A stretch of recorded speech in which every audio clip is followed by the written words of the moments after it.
We're here today to launch a book, The Unresolved National Question. Beautiful book. Go and buy one, please. It's the first publication in our Hidden Voices series, in our Hidden Voices project, and it's one of two books that we've put out this year.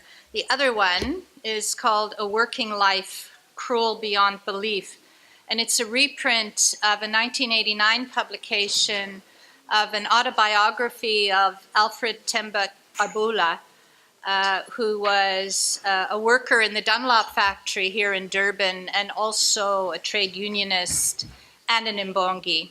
It's a very interesting book, and I do recommend it to you. I think Cedric's got them outside. But today it's reserved for the National Question book, the Unresolved National Question. And that book is particularly relevant at this conference on the future of the left, which has been organized by our hosts, the Mzala Centre. The book reflects one of the chief aims of our Hidden Voices project, and that is to mainstream lost and forgotten voices. We want to draw information from the blank pages of history, like that poster says, and bring them back, particularly materials from left thinkers who were working at the time of apartheid and who were often repressed by apartheid. And we want to make that information available both inside and outside of academia. Hidden Voices is funded as a catalytic project by the National Institute for the Humanities and Social Sciences, and we're very grateful for their support. And this whole idea of catalytic project, catalysis, is a very important one. Catalysis means to cause a process to begin or to speed it up, to speed up a reaction. And we hope with our publications in the Hidden Voices series to examine issues that need to be discussed today in South Africa.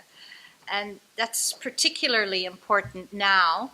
We heard this morning, for instance, how important it is to address the weaknesses and divisions in the left so that we can improve our social and political and economic realities in the country. And we hope that our project is contributing to that. Well, why is it important to talk about these things? For years, for decades, the right... You having trouble hearing me? Okay. For years, the right has been very organized.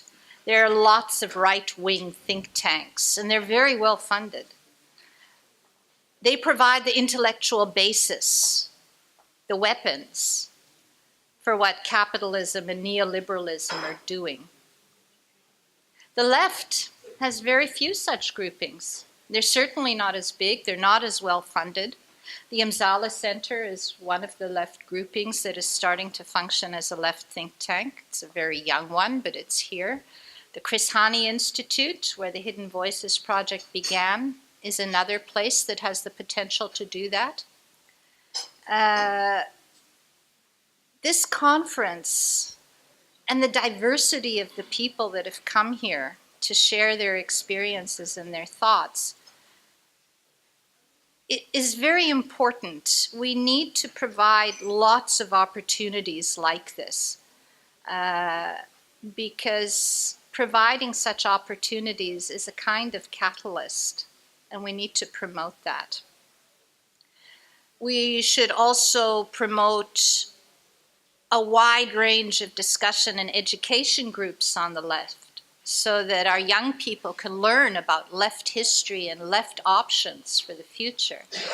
This is part of that process. As I've indicated before, the Hidden Voices project wants to gather material to feed into discussions like this. So to get back to the Unresolved National Question, our intention with this book was to examine ways in which strands of left thought have addressed the national question under apartheid and how they relate to what's going on today in South Africa. It's resulted in this book. It's been a long discussion, about 3 years now, and it's given us a lot of food for thought.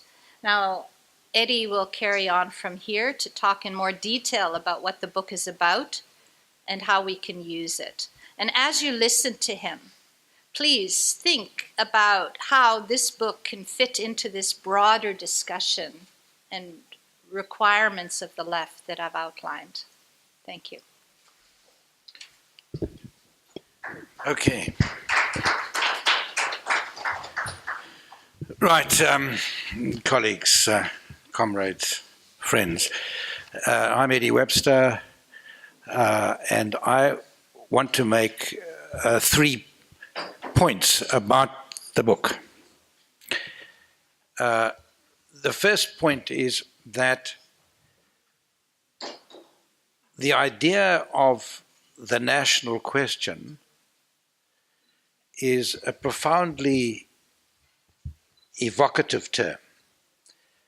It conveys the struggle against racial injustice, against colonialism, against imperialism, the struggle for national sovereignty.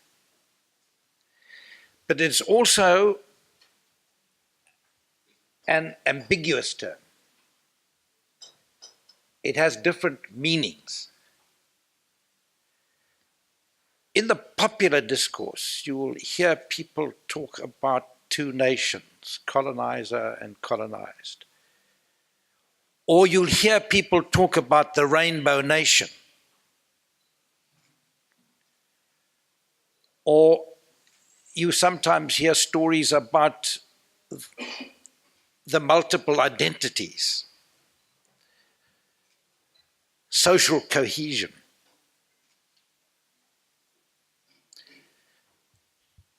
When we first presented this book in the Eastern Cape, the first question was, what about the First Nation? What about the Khoisan? But these different narratives, stories, are different from what we call political traditions. Political traditions are transmitted from generation to generation, and they have deep symbolic significance. So what we do in the first part of the book is identify 4 political traditions.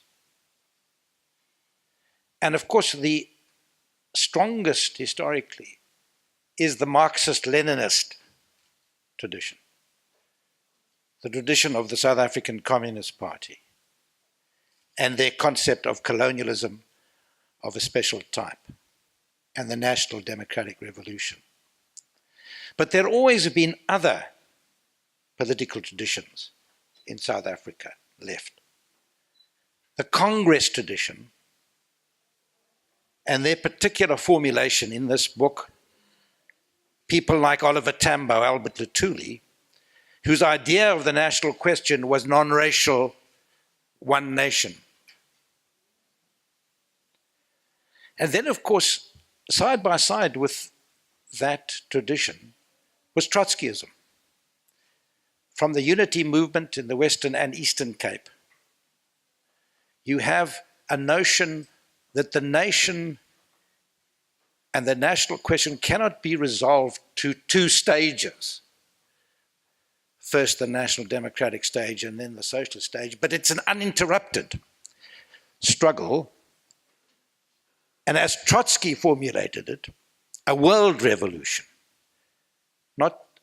he talked about it as a permanent revolution. So that's a third tradition. Then there's a 4th tradition, which we call Africanist, which incorporates black consciousness, Pan-African Congress, the ZAPO, that goes back to the 1940s in particular.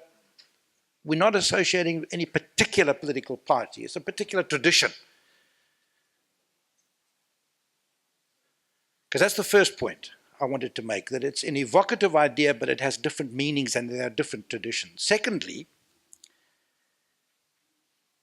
the roots of the national question go back to the 1920s and to Lenin.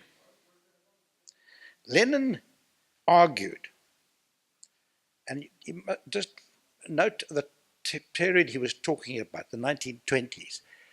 He argued that the national independent movements of India, indeed of South Africa, these movements, national movements, were objective allies of the global socialist struggle.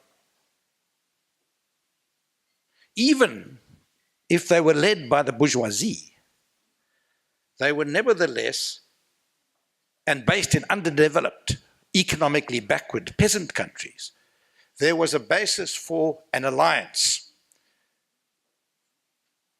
between the national movements and socialism. And of course, Lenin also drew a distinction between the nationalism of the oppressor and the nationalism of the oppressed.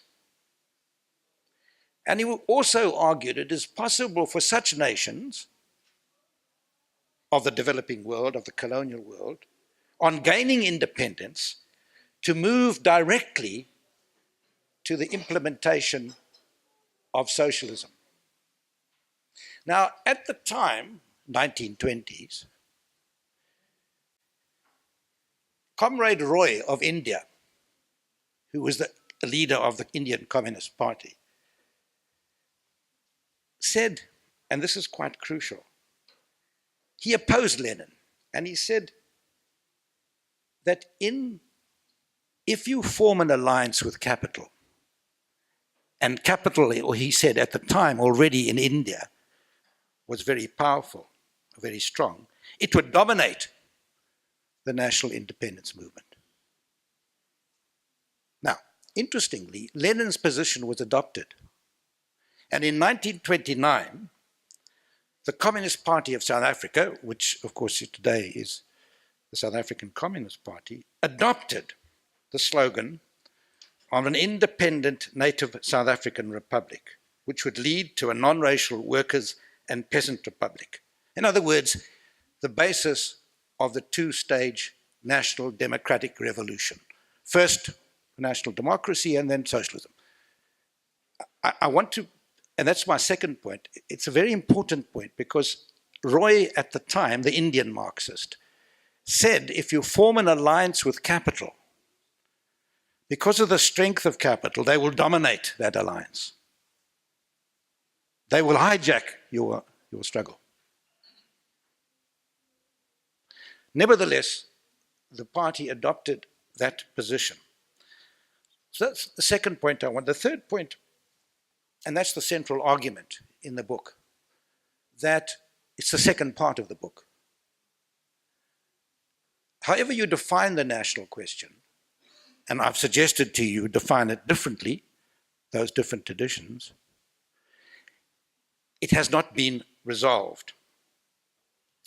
And what we trace in the book is why it's not been resolved from those different perspectives.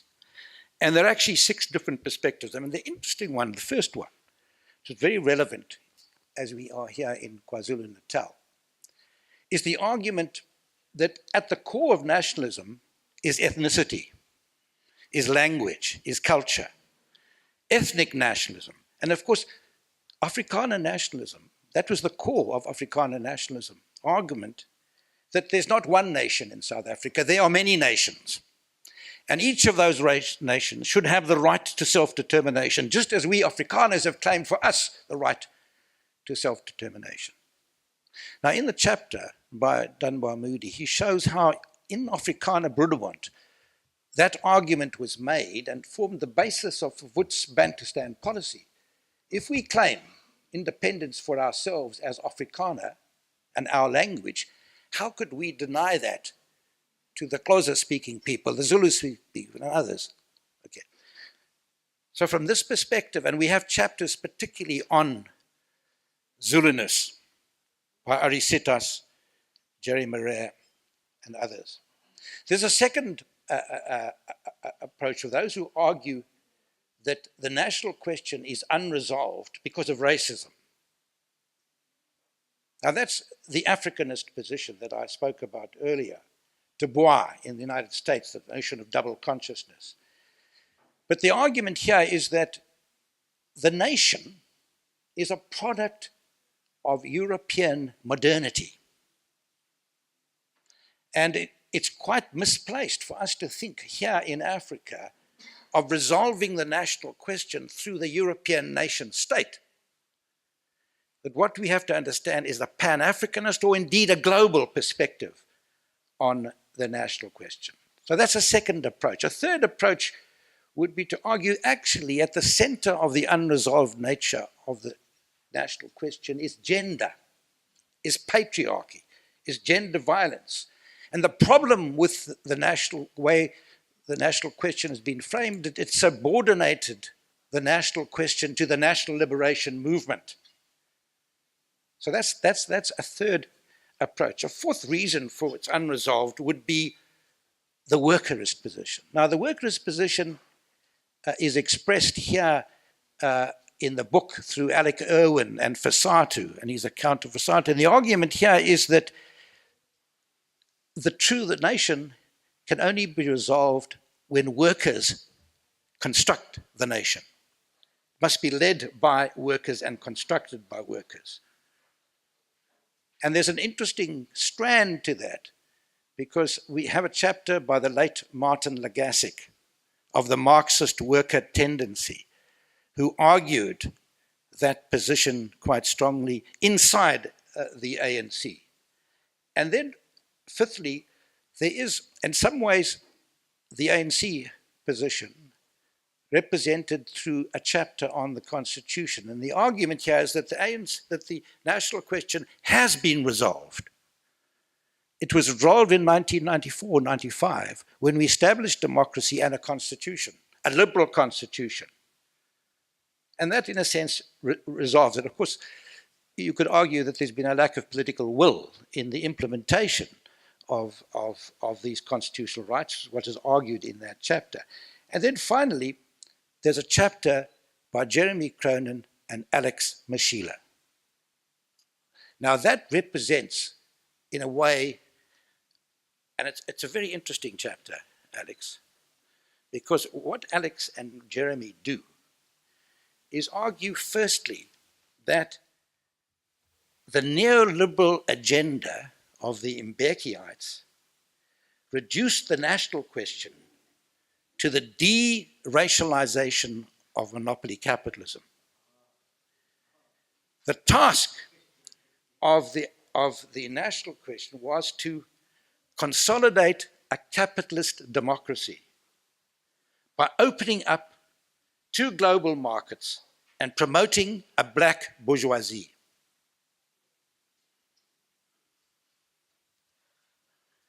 Cronin and Mashila reject, note this, they reject the two-stage theory of 1929 and argue that the South African Communist Party moved beyond it when it adopted in its Congress in 1993 the slogan, "Socialism is the future, build it now." Socialism is the future, build it now. That implies an uninterrupted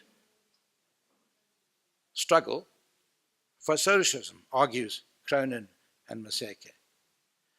They also argue that for a socialist struggle to take place, it should be done through a Gramscian war of position, suggesting a broad alliance of different left forces. And they suggest furthermore that the struggle for national sovereignty should involve what they call the relative delinking of South Africa from the global order. the relative de-linking, and then conclude by talking about the need for the progressive decommodification of social goals and the building of a solidarity economy.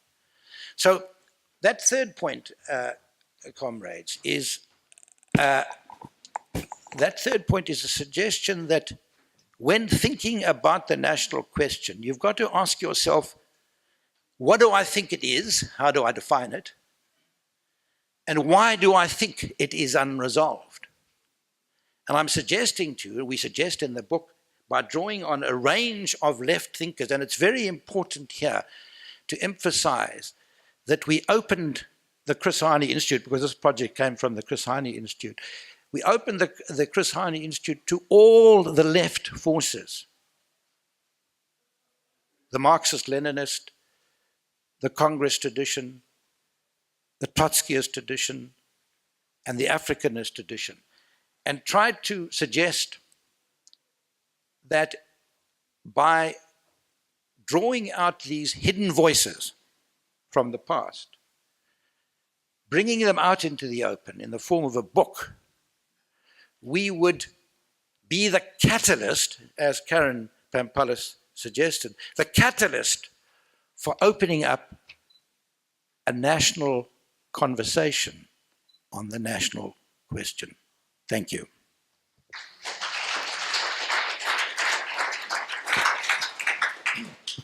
Of course, the national question was something that preoccupied Mzala for most of his life.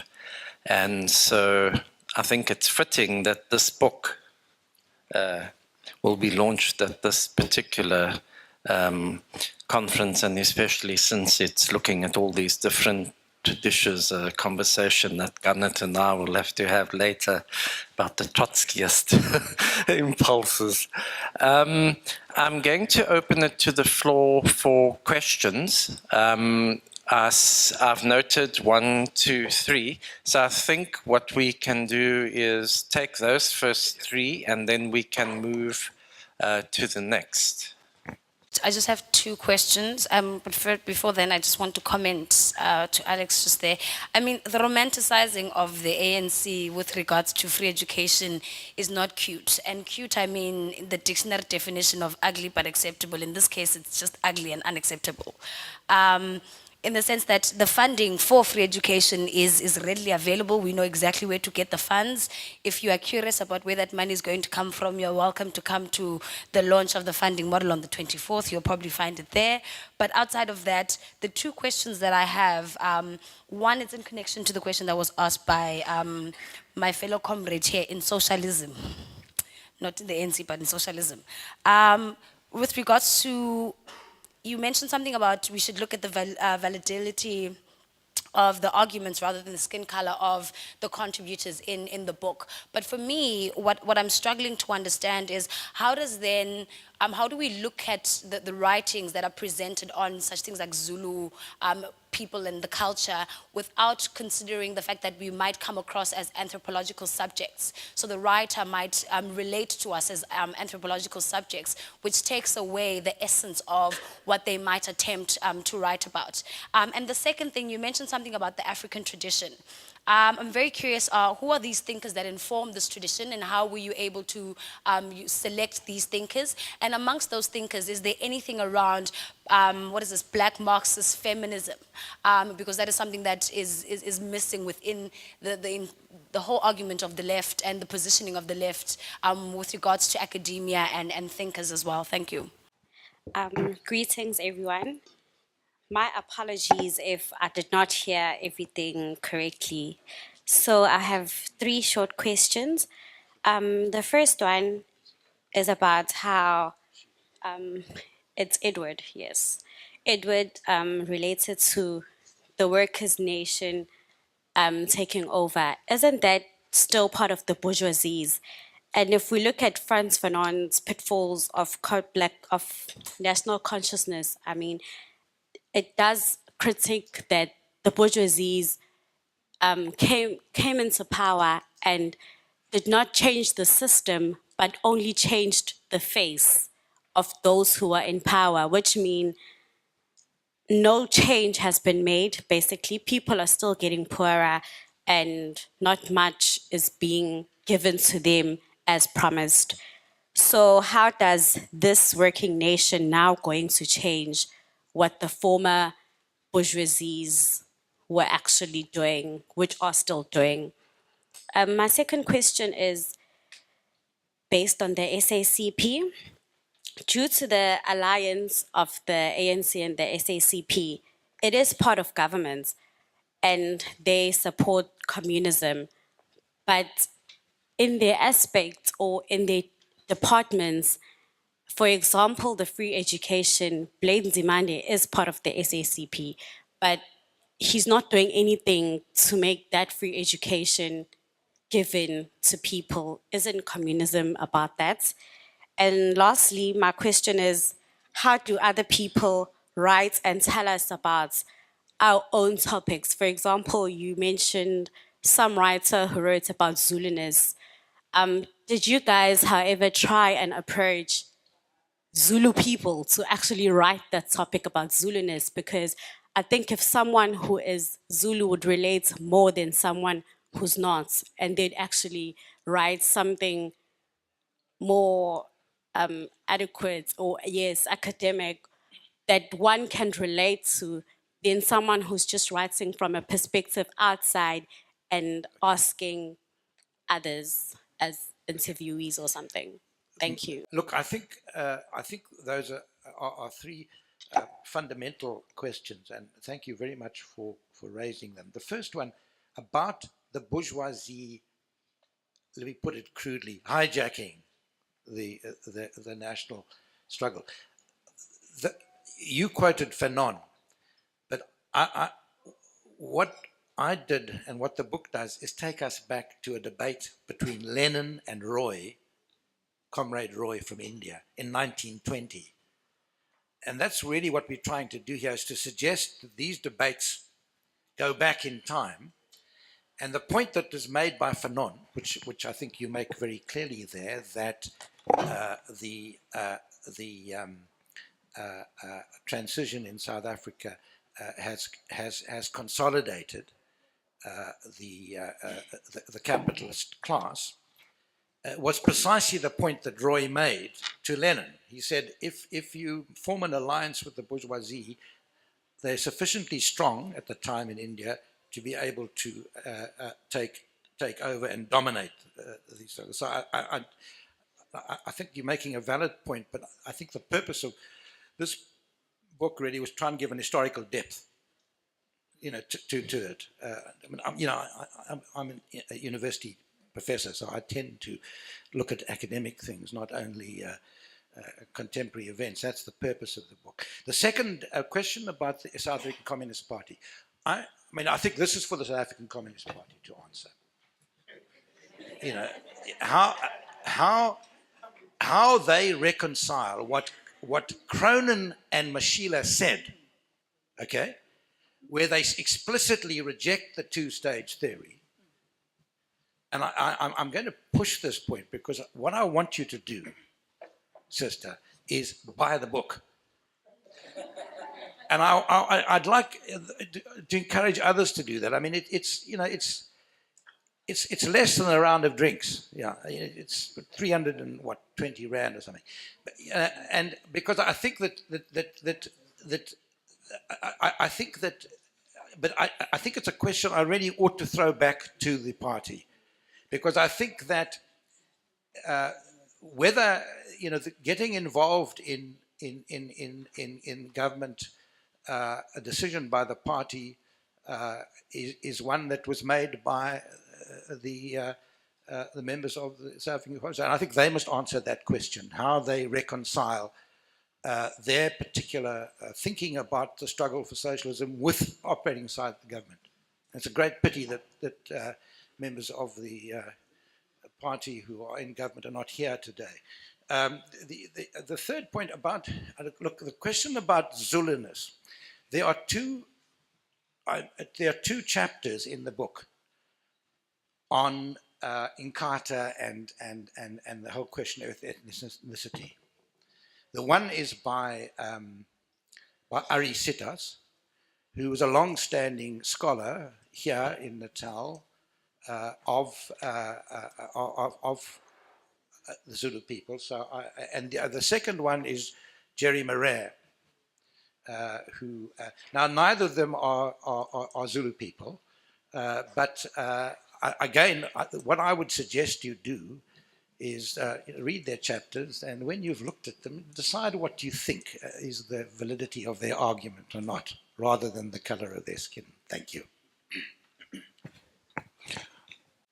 It would be interesting to. I'll read the book, but just for a discussion now, it will be interesting to know exactly what is the detail of the argument in Socialism is the Future, Build It Now. You know,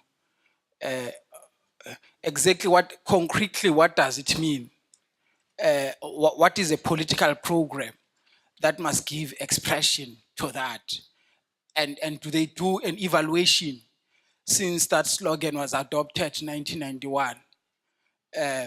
It would be interesting to read, you know. You know, I think that's an excellent question. And the reason why Karen described this book as a catalyst is because we want you to open up a conversation, not to give all the answers. We've provided a platform and a background to this. Again, I could give you an answer, but I'd like to hear what members of the party say about that. Okay, they are saying when that slogan was adopted, the party was sort of officially abandoning the two-stage theory. You see, even later years, when the party had adopted SARS, South African, I can't remember, South African? Road to Socialism, yes. The party said the NDR is the most direct route to socialism. Now, it does not say the NDR and socialism are the same route. It isolates NDR from socialism and say it's the most direct route. There's a stage implied there, you know. In the 1989 program, the word in two-stage theory was never used, but there would be the democratic stage of the revolution, you know. Slovo, I think TM wrote that as well, you know. In the 1969 1962 program, the road to South African freedom, there's also that retort, the democratic stage of the revolution. So the wording is not used, but it's clearly implied that there are two stages, you know. There's no ambiguity about that. So it would be interesting to hear how the comrades, you know, interact with that concept, but also not just as a concept, academic one, but also as a program that inspired struggles. What is their evaluation of it? Thank you. There is something I was taught by Professor Webster, that if you develop theory, and I think there is it comes from a sociologist who did the study of Zambianization. His name will come to my head. Is one of those who are critiqued in that chapter on a different, Michael Burawe, on a different matter. In his in one of his works, developing a research method, or in fact expanding on, you know, an ethnographic research method, which he called the extended case method. One of the things he says that if you develop theory, rather than fall in love with that theory, one of the things you must do is to constantly attack your own theory. And if the attacks become successful, that then constitutes the basis for your work to develop that theory further. It is in this context that I welcome your questions, because you are helping me perform my work, actually. But But let me first start with the question on Zimande. And thank you, my comrade in the ANC. You see, if you were to go to Litule House and tell them that they have given Zimande 10 rand, while free education is 1 million, and that you want him to implement free education, and that they must give him 1 million, he will definitely implement free education.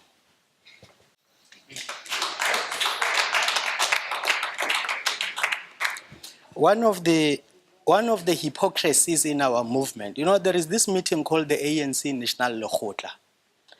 One of the hypocrisies in our movement is that we go to that meeting, including we discuss the ANC's electoral manifesto. That manifesto is costed. And there is a budget developed on the basis of national revenue, income to the state. All right? And then that budget is allocated to departments. I don't think that Nzimande is going to be successful to implement free education that may require 10 billion rands a year, while his budget is a mere 5 million rand. I think if you don't see that structural constraint of power, you may run the risk of being personal, which is what some people in our movement have been doing in playing into the fractional line. When I'm talking about the structural constraints of power, which I highlighted earlier on, and Comrade Malusi Gigaba will be presenting a budget now, a medium-term expenditure framework now in October. Please read it. For over several years or more than that now, state revenue in South Africa is less than the expenditure of the total priorities, to the extent that the state is borrowing. When we met at one of the last Lekgotla, it was about 1 billion rand a week. That is why when ratings agencies that 11 billion rand, ratings agencies that were criticized earlier on downgrade our economy, we cry, because that thing raises the cost of borrowing. With the rise in the cost of borrowing, the country becomes more and more indebted. So next time when we discuss expenditure, we must not discuss it in isolation from revenue generation or income. So in other words, we must discuss fiscal policy or revenue policy in its entirety. Discuss the methods of generating and increasing state revenue such that we can be able to deliver on all priorities. Until we have sufficient revenue to deliver on the priorities, we will continue to be compelled to choose how we divide the little that we receive. This is not Nzimande's question. It's a question of the structural constraint of power.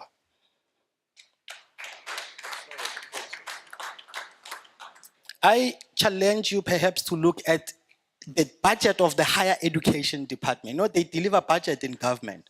You will see the total amount of money allocated to the higher education and training department. And you can conduct a calculation of how much will free education cost per annum and make your comparison and give me feedback via a telephone call. And then the last issue, socialism is the future. Build it now. The NDR, the road to socialism. Stage implied. There is this thing that we call dialectics. And the two are going together here. In fact, Comrade Garnett, this thing of socialism is the future, build it now, comes from the Communist Manifesto. This is how Marx and Engels word it in the Communist Manifesto. We have seen from the above that the first action in the revolution by the working class is to raise the proletariat to the position of ruling class to win the battle of democracy. The proletariat, having won the battle of democracy, will seize control of the state and wrestle capital by degree and centralize all instruments of production in the hands of the state, organized as the working class. Until then, what we have got to do, there are two tasks. Firstly, they say we must fight for the achievement of the immediate aims of the working class or the proletariat and the enforcement of their momentary interests. And while we do so, we must take care of the future, and the future is socialism.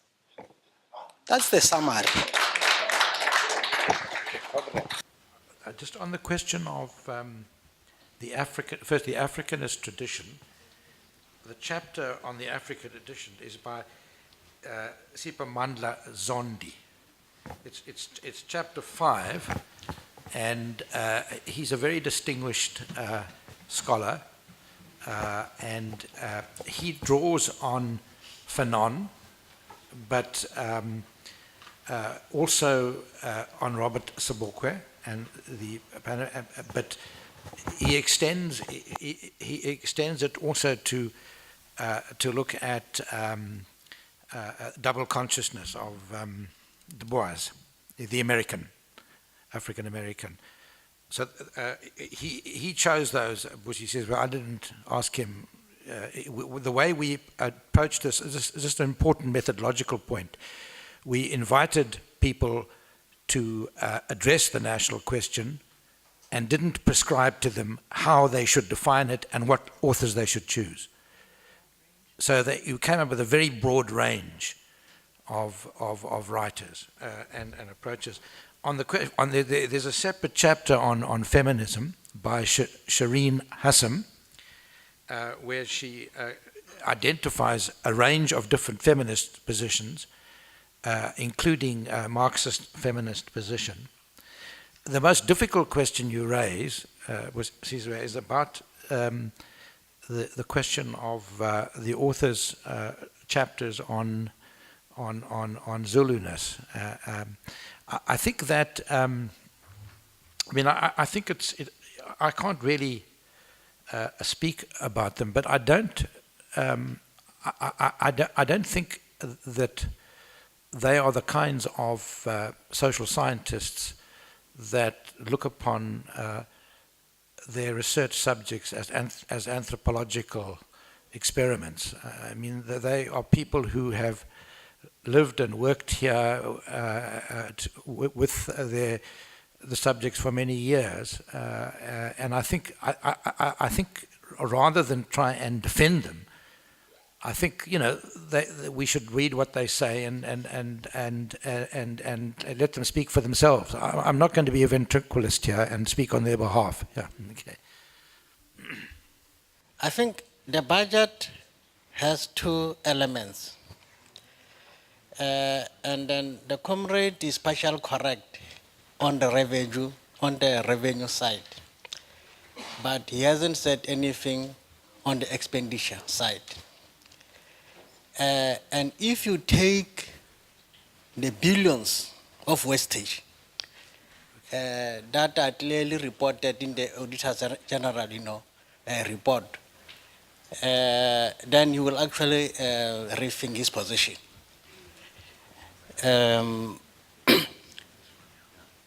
Because we need to learn that we must do more with less. And currently, what is happening is that our government, it is wasting billions of rands.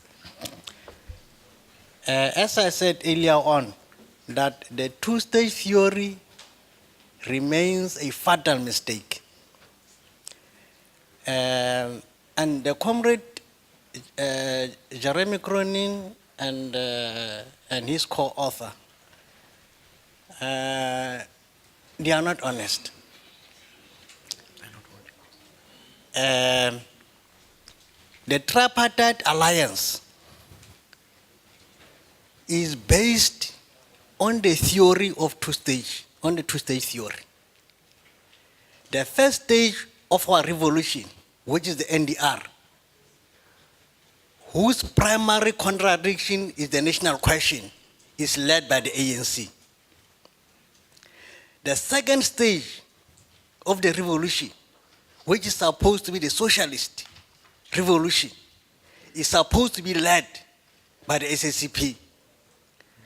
But in 1994, instead of us reviewing, the movement forward, we then aborted the second stage of the revolution. And if you look at the strategy and tactics of the ANC as proposed for the forthcoming consultative conference, the ANC has not reviewed the question of the bourgeoisie, which are called patriotic bourgeoisie, as part of the motive force. So the bourgeoisie, who are called patriotic bourgeoisie, are still considered in terms of the draft strategy and tactic as part of the motive force. It simply means that, you see, the current trajectory of building capitalism is going to be intensified. You see, so until such time that this issue is reviewed, socialism will remain a pipe dream. Market. What are you charging a student if in UKZN you have to pay 25,000 rand for a 3x3 meter room that you stay in, which is called a residence? What is it that really charging a student so much amount of money?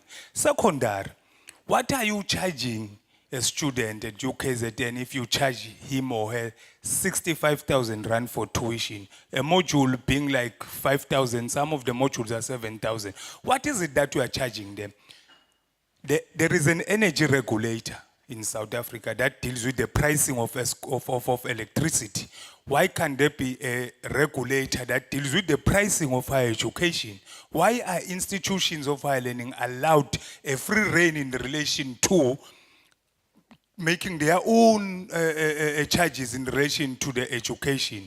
The state, UKZN, the state pumps 683 million rand. What is that money doing? What is that money doing when today we are saying that that amount of money cannot be able to give free education to the student of that institution? Whereas we know the imbalances of the past. The department is running higher institution in three folds.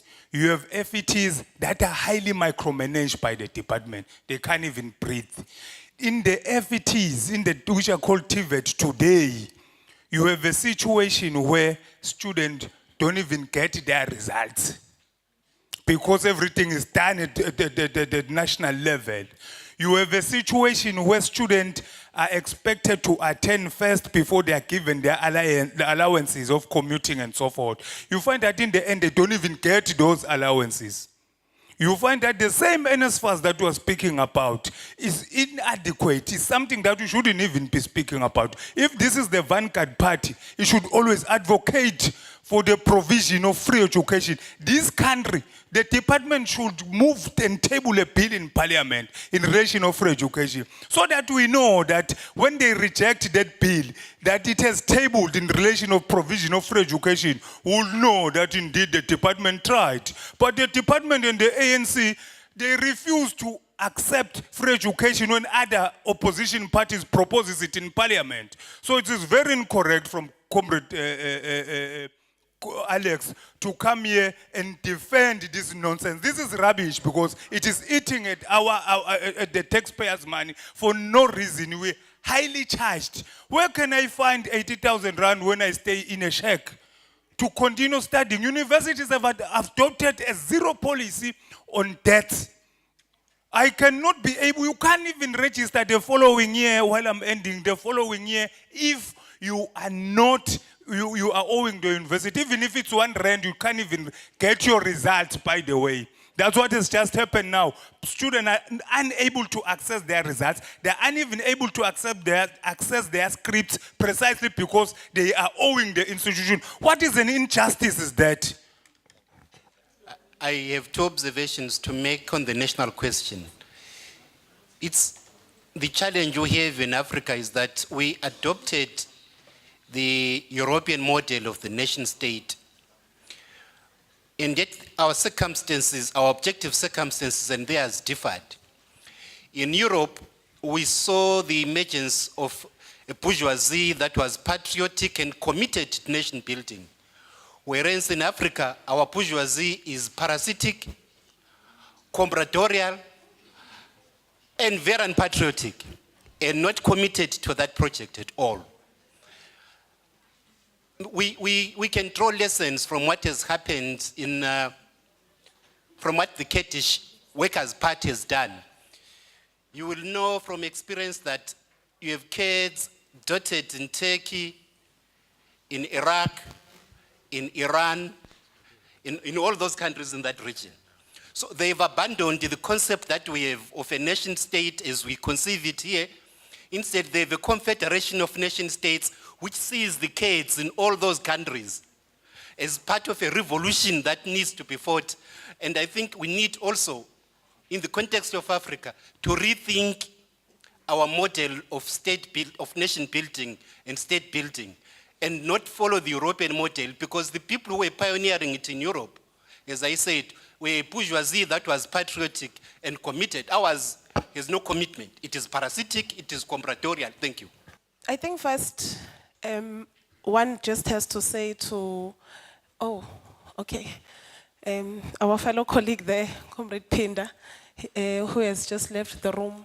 After that very anger-releasing session, it's very important for us just to note carefully that in South Africa, we have a higher education bill, which within the bill had stipulated very clearly that universities have institutional autonomy and academic freedom, and which university autonomy comes to the fact whereby university councils, through their autonomy, are the ones that dictate fees in universities, who are able to make assertions on how much the food is going to cost, how much the resident is going to cost, how much free increment is to the university at that particular year. So it becomes very narrow if we are going to shift the blame and say everything has to do with Comrade Blade, it's Blade this, it's Blade that. It's very narrow if we are going to take away the international standards that we comply to as a South African state, to say that we have institutional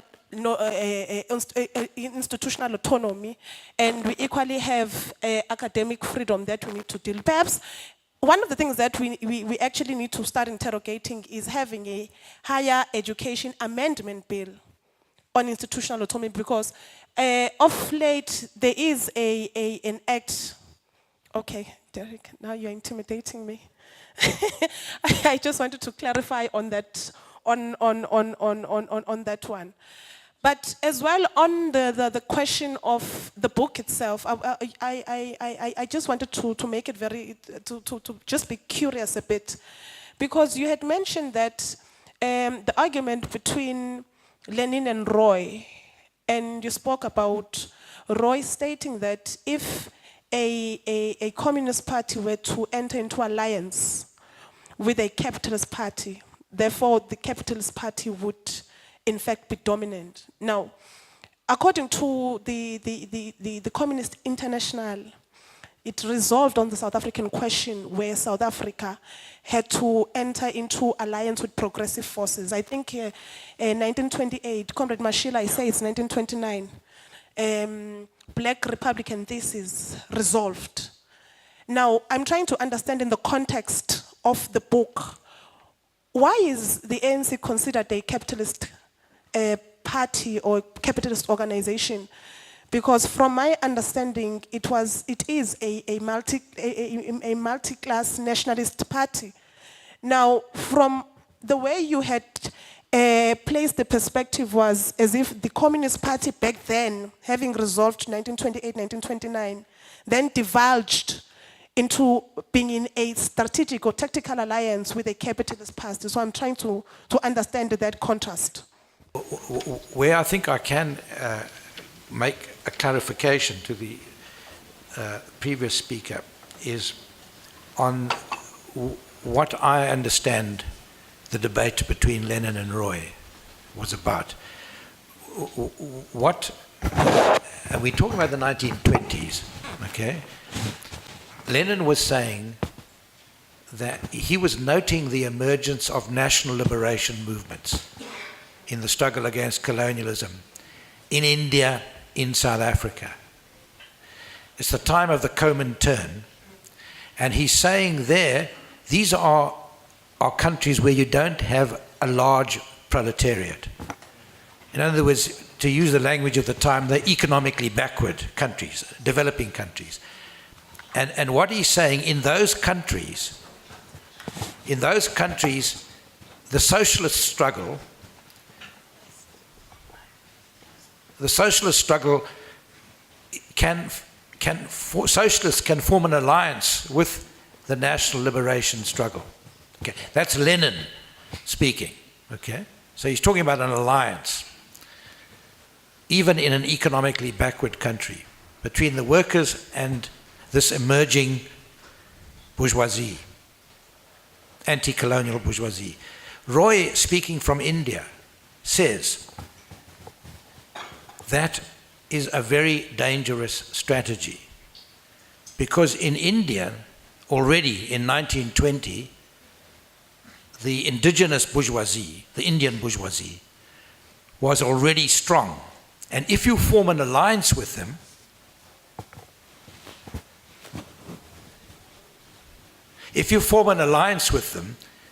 they are strong enough to dominate the alliance. Are you with me? So it's a particular point about the strength of the capitalist class in India. In South Africa at the time, there was no such capitalist class. Are you with me? So I'm not talking about the alliance in South Africa. I was talking about the Comintern and the debate between Roy from India and Lenin from Russia. Okay. I think the question about the strength of the okay. I think that clarifies it. It's just a historical point. Okay. One of the reasons I wanted to cut Comrade Pindo short was that the fees must fall debate is tomorrow. And that we will really, I'm sure, have a very vociferous engagement. I'm going to give Comrade Alex the final say. What about Sam? Get Sam aside. You say the future is socialism, and that's good. But meanwhile, you seem to think that your job as a communist is to explain the strict spending limits which exist, instead of fighting to try to change the strict spending limits which exist. Doesn't this suggest that the arguments that you've been inside the alliance a little bit too long are just proven all the more? I must appreciate the opportunity and the robustness with which everybody has spoken. And I must summarize a point that was made here, even the one that was made earlier on fees here. I made a strategy that we must discuss both the expenditure and the revenue. I left the matter there. And I highlighted that the medium-term expenditure framework will be presented in Parliament. Let us study it and assert our points from that point of view. Our work is not to explain the structural constraints of power. Marxists work from a concrete study of concrete conditions. If you don't want to recognize reality, you will mistaken your abstract energy as, sufficient conditions to advance. It is important that you appreciate the limitations, so that having appreciated the limitations, you then conduct a strategic planning how you can overcome the limitations. I have pointed out that one of the limitations is that state revenue is less than state expenditure. And then I gave a hint that the way forward would be with a discussion of fiscal or revenue policy, so that we up revenue policy. What has been happening in South Africa over several years is that corporate tax has been reduced. While if you look at the working class finance the state. The lower levels of the working class have got tax exemption. There are tax brackets where the working class start paying. If you look at the last budget, there were celebrations we were making about an increase in the so-called high-income earners. But those high-income earners are salaried people. Instead of an increase in corporate tax to finance state revenue so that we can deliver on these other priorities. And even that has to be looked at from a point of view of the neoliberalism and the capitalist system we are discussing here. That if you take this move in one country, capital having achieved this particular freedom moves to another country like General Motors has just done right now and impacts on you. So instead of being in denial about reality, we must study reality and plan how to overcome its limits over what we want to achieve. That is not to be conservative, that is to be revolutionary, because a revolution takes place in material conditions. I think the point on the second stage, what has been clarified, between the immediate struggle of winning the immediate aims and enforcing the momentary interests of the working class, while at the same time intensifying the struggle for socialism. The two must be linked. They must not be seen in isolation from one another. I agree with the Prof in terms of the input made from Roy. Roy was making a very important contribution in the debate on alliances, but his input was based on the conditions of India. So we are in the conditions of South Africa, which is where Moses Kotane says we must study our conditions and not think that we will develop solutions from a point of view of what is happening in Europe and somewhere else. You would have noticed that from the beginning, I have avoided making any input on the alliance because it is seriously under discussion in the SACP at present, and we have resolved to expand.